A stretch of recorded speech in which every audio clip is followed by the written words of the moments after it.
자, 강의 시작하겠습니다. 6번. 분자 또는 이온의 화학식을 나타낸 것이다. 이에 대한 설명으로 옳은 것을 고른 것은, 자, 결합을 하는 방식을 한번 볼게요. 자, 처음에 BCl3. 자, BCl3는 공유 결합을 할 거고 중심 원자가 붕소니까 옥텟을 만족하지 못하는 구조겠죠. 그래서 B에다가 Cl이 이렇게 3개가 붙어 있는 구조가 될 거고, 중심 원자 B는 전자쌍이 3쌍이니까 옥텟 규칙을 만족하지 못합니다. 자, NH3. NH3는 이렇게 H하고 3개와 결합을 하는데 질소에는 중심 원소에는 비공유 전자쌍이 한 쌍 존재하겠죠. 그죠? 그래서 중심 원소는 옥텟 규칙을 만족하게 되는 거고요. 자, NH4 플러스는 뭐냐면 우리 앞에서 봤던 것처럼 H 플러스하고 NH3가 있으면 N에 있는 비공유 전자쌍을 일방적으로 제공해서 공유 결합을 형성하게 됩니다. 결합을 형성하게 되면 N에다가 H가 4개가 붙을 거고요. 자, 아직 형식 전화에 대해서는 다루진 않지만 N에 플러스 전화가 있는 구조가 됩니다. 그럼 중심 원소는 여기에서도 옥텟을 만족하고 여기에서도 옥텟을 만족하지만 NH3 경우에는 비공유 전자쌍이 한 쌍 존재했다면 NH4 플러스가 되면 비공유 전자쌍이 없고 공유 전자쌍이 4쌍이 되게 됩니다. 자, 마지막 HCN 같은 경우에 어떤 식으로 결합을 형성하느냐, H에다가 탄소가 하나 공유 결합을 하게 되고 탄소하고 질소가 3쌍의 공유 결합을 형성하게 됩니다. 그럼 질소는 3개의 공유 결합을 하게 되면 비공유 전자쌍이 한 쌍 존재하게 되겠죠. 자, 1번. 다중 결합을 포함하는 것은 HCN이다. 자, 여기 HCN에 3중 결합이 존재하기 때문에 다중 결합이 존재하고요. 배유 결합을 포함하는 건 NH4 플러스이다. 자, NH4 플러스가 형성되는 과정을 보면 질소에 있는 비공유 전자쌍을 일방적으로 제공하는 결합이죠. 그래서 일방적으로 제공하는 형태의 결합을 우리가 배위 결합이라고 한다라고 했었습니다. 그죠? 그래서 답은 1번하고 2번이 되겠네요. 자, 3번에 중심 원자는 모두 옥텟 규칙을 만족한다라고 했는데 붕소는 해당하지 않고요. 4번에 비공유 전자쌍을 포함하지 않는 것은 2가지이다. 자, 비공유 전자쌍을 포함하지 않는 거는 몇 가지가 있죠? 한 가지밖에 없죠. NH4 플러스 하나밖에 없습니다. 자, BCl3에서 염소에 전부 3쌍씩의 비공유 전자쌍이 있겠죠. 그죠? 그래서 4번도 틀린 보기가 되는 거고요. 5번에 NH3와 NH4 플러스에서 공유 전자쌍 수는 서로 같다라고 했는데 NH3에서는 3쌍, NH4 플러스에서는 4쌍이었죠. 그죠? 자, 307번. 3가지 물질을 주어진 기준에 따라 분류한 것이다. 자, 따라서 분류를 한번 해볼게요. 중심 원자가 옥텟 규칙을 만족하는가? 자, 만족하지 못하는 건 붕소가 있는 놈은 만족하지 못하겠죠. 그래서 만족하지 못하는 다는 BF3일 거고요. 자, 이 2가지를 그 다음 분류 기준에 따라서 해당하는 건 이산화탄소, 해당하지 않는 건 H2O가 돼야 될 건데 이 분류 기준에 따라서 분류 기준에 대해서 묻는 보기가 기억이죠. 자, 가의 분류 기준은 중심 원자에 비공유 전자쌍이 존재하는가로 될 수가 있다. 자, 비공유 전자쌍이 존재하는 건 물이고요. 존재하지 않는 게 이산화탄소죠. 그러면 기억은 당연히 될 수가 없겠죠. 될 수 있는 거는 뭐 다중결합이 있는가 정도가 될 수 있습니다. 그죠? 니은에 나에 포함된 공유 전자쌍과 비공유 전자쌍의 수는 같다. 자, H2O니까 공유 전자쌍 2개, 비공유 전자쌍 2쌍이죠. 그죠? 그래서 쌍의 수는 같고요. 자, 디귿에 다는 무극성 공유 결합을 한다. 자, BF3니까 서로 다른 원자 간의 공유 결합이죠. 서로 다른 원자 간의 공유 결합은 무조건 극성 공유 결합이다 라고 얘기를 했었습니다. 그래서 답은 2번이 됩니다. 자, 308번. 주기율표의 일부를 표는 안정한 화합물 가라의 화학식을 나타낸 것이다. 자, 기억에 공유 결합 화합물은 2가지다 라고 했는데 찾아볼게요. 가를 보면 AD, 자, HF가 되겠죠. 공유 결합 물질이고요. BC2, CO2가 됩니다. 공유 결합 물질.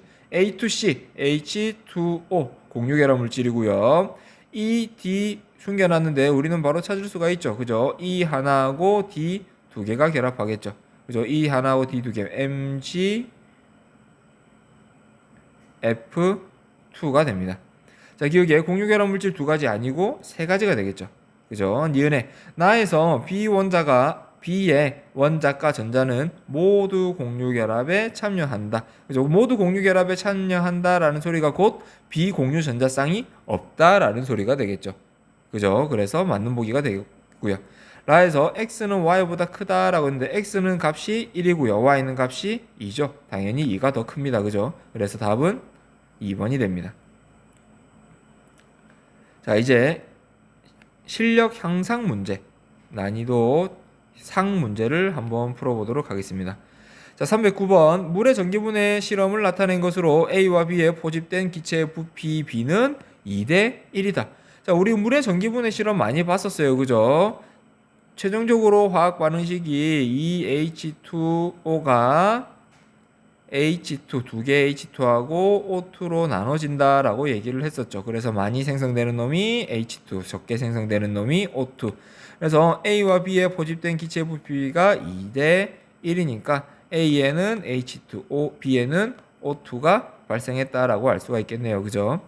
기억에 A에 포집된 물질은 수소이다. 맞는 보기고요. 니은에 B에 포집된 물질은 전자가 얻는 반응에 의해서 생성된다. 자, 전기분해니까 얘도 우리가 금속의 석출 반응에서 했던 것처럼 산화 반쪽 반응식하고 환원 반쪽 반응식을 적을 수 있어요. 적을 수 있는데 내용이 너무 조금 어려울 수 있으니까 우리 다른 방식으로 접근을 한번 해볼게요.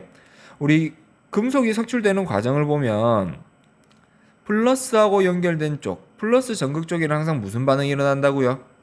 산화 반응이 일어난다라고 했고, 마이너스 전극하고 연결된 쪽은 항상 뭐가 일어난다고 그랬죠? 환원 반응이 일어난다라고 했어요. 그죠?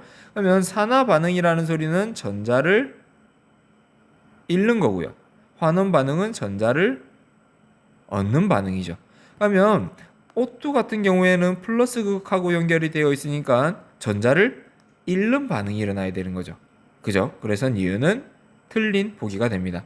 자, 참고 삼아 물의 전기분해의 반쪽 반응식을 소개만 해줄게요. 자, 일단 기본적으로 뭐부터 할 거냐면 산화 반쪽 반응식부터 할게요. 산화. 자, 산화 반쪽 반응식은 2H2O가 산화가 일어나서 O2가 만들어지고 4개의 수소 양이온과 그리고 4개의 전자를 내어놓는 반응이 일어나는 거고요. 자, 환원 반쪽 반응식은 마찬가지로 물이 환원이 일어나요. 자, 2H2O가 2개의 전자를 받아서 2H2가 만들어지고 2OH 마이너스가 만들어지는 반응이 일어나게 됩니다. 자, 반응이 조금 생소하죠? 그죠? 그래서 얘는 참고 삼아 이런 반응도 일어나는구나 라는 정도만 알아두면 될 것 같습니다. 자, D급 볼게요. A와 B에 포집된 물질의 총 구성 원자 수의 B는 1대1이다. 자, 헷갈리면 안 되는 게 기체의 부피비가 2대1이죠. 자, 2대1로 만들어지는데 얘는 H2고 얘는 O2예요. 그죠? 그러면 총 원자 수는 4대2가 되겠죠. 그럼 원자 수의 비는 몇 대 몇이죠? 그대로 2대1이 됩니다. 그죠? 그래서 틀린 보기가 되는 거고요. 리을에 황산나트륨은 물에 전기가 잘 통하게 한다. 자, 황산나트륨을 우리가 소량 넣어주는데 소량 넣어주는 이유는 증류수는 순수한 물은 전기가 잘 통하지 않으므로 반응이 일어나려면 전기가 통해야겠죠. 그래서 황산나트륨을 소량 넣어서 전기가 잘 통하게 만들어주는 역할을 합니다. 그래서 답은 2번이 됩니다. 자, 10번, 310번. 고체 염화나트륨을 가열하여 녹인 게 가고요. 나는 염화나트륨을 증류수에 녹인 거예요. 자, 기억부터 볼게요. 가와 나에는 나트륨 이온이 존재한다. 자, 당연히 존재하겠죠. 그죠? 자, 니은에 가를 전기분해하면 플러스 극에서는 기체가 발생한다. 자, 가는 용액 속에 뭐만 있는 거냐면 Na 플러스하고 Cl 마이너스만 있어요. 그죠? 그러면 얘는 음이온이니까 플러스 극 쪽으로 갈 거고 얘는 양이온이니까 마이너스 극 쪽으로 갈 거예요. 그죠? 그럼 플러스 극에서는 산화 반응이 일어나서 Cl 마이너스가 산화가 일어나야 되죠. 그럼 Cl 마이너스가 산화가 일어나는 건 두 개의 Cl 마이너스가 Cl2가 되면서 두 개의 전자를 내어놓는 반응이 일어나요. 그래서 플러스 극에서는 염소 기체가 발생한다라는 걸 알 수가 있는 거고요. 가와 나로 되는 과정에서 NaCl을 구성하는 입자 사이에 전자가 이동한다. 자, 전자가 이동하나요? 기본적으로 고체 상태의 NaCl도 Na+하고 Cl-가 끊임없이 이어져 있는 구조로 되어 있죠. 그죠? 그러면 얘를 녹이면 만약에 가처럼 녹이게 되면 이 입자 사이의 거리가 멀어지는 거고요. 나처럼 물에 녹이게 되면 Na+하고 Cl-가 물에 이런 식으로 둘러싸인다라고 했었죠. 그죠? 그러면 원래 가에서 가나 나로 되는 과정에서 Na+나 Cl-는 변화가 있습니까? 없습니까? 없죠. 그죠? 그러면 입자 사이의 전자가 이동하지 않는다라고 할 수가 있죠. 그래서 답은 2번이 됩니다. 자, 311번. 다음은 염화나트륨 용융액. 용융액이라는 소리는 액체 상태를 얘기하는 겁니다. 전기분해 과정에서 관찰한 내용을 정리한 것이다. 자, 가보면 고체 염화나트륨을 도가니에 넣고 전극을 꽂고 전원장치를 연결하였더니 전류가 흐르지 않았다. 우리 이미 알고 있는 거죠. 이온 결합 물질은 고체 상태에서 전류가 흐르지 않는다라는 걸 확인할 수가 있고요. 자, 나에서는 도가니를 가열하여 염화나트륨을 녹이면 용융액으로 만들면 전류가 흐르고 불을 끄고 염화나트륨을 식어 굳으면 전류가 흐르지 않았다. 굳었다라고 하는 거 고체가 되니까 다시 전류가 흐르지 않는다라는 거죠. 그래서 액체 상태에서 전류가 잘 흐른다라는 이온 결합 물질의 특징을 알 수가 있는 거고요. 자, 다해서 염화나트륨이 굳은 다음에는 아무런 변화도 일어나지 않았고 마이너스 극에 연결된 전극에서 음백센 고체가 달라붙었다 라는 걸 알 수가 있습니다. 자, 이에 대한 설명으로 옳은 것을 한번 볼게요. 기억에 고체 염화나트륨에는 이온이 존재하지 않는다. 자, 고체 염화나트륨에는 이온이 존재하지 않나요? 아니죠. Na+하고 Cl-가 있지만 전류가 흐르지 않는 건 얘들이 움직일 수 없기 때문이다 라고 얘기를 했었습니다. 그죠? 자, 니은에 전기분해가 일어나면 이온이 생성된다. 자, 전기분해가 일어나면 이온이 생성되나요? 오히려 이온이 없어지게 되죠. Na+는 전자를 받아서